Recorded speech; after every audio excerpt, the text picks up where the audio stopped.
first phase and availability of budget para sa phase 2, why then was it not tagged as a multi-year project instead? Para may allocation agad for the next phase at masiguro na tama ang pagkakagawa ng bridge na yan. Sa inyo ho magsisimula yan, di ba? Kayo ang magja-justify bakit ganoon dapat ang paggawa at bakit kailangan siyang masiguro na mapondohan sa susunod na phase. Bakit hindi na-propose na ganoon ang gawin? Kayo ho dapat ang expert dyan at dapat kayong pakinggan.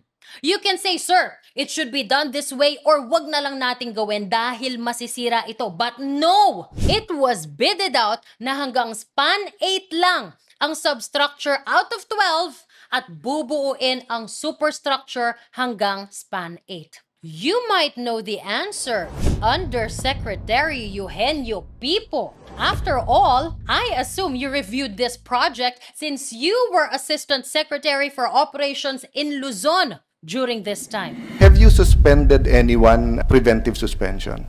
Actually, Your Honor, we have a suspension. No, yes or no, sir? As of today, this morning, now as we speak, may preventive suspension kayo, wala? Wala pa. Okay. Your Honor. What kind of investigation are you doing? That's why I want your secretary here. Parang hindi kayo seryoso sa investigation na to.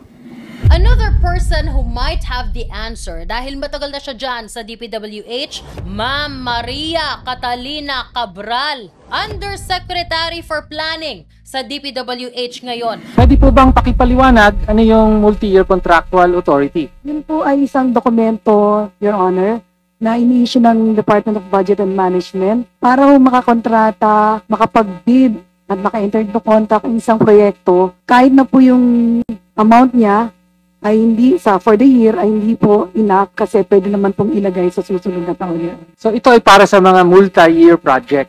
Multi-year project. So ano yung mga multi-year project?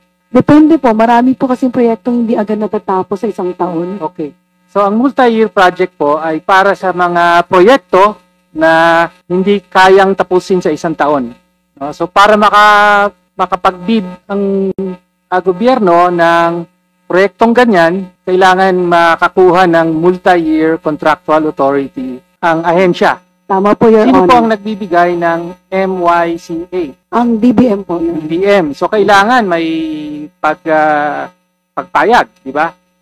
Pag-approve. Yes po, Your Honor. Okay. Usually, ano po yung mga example ng mga proyekto na binibigyan ng MYCA?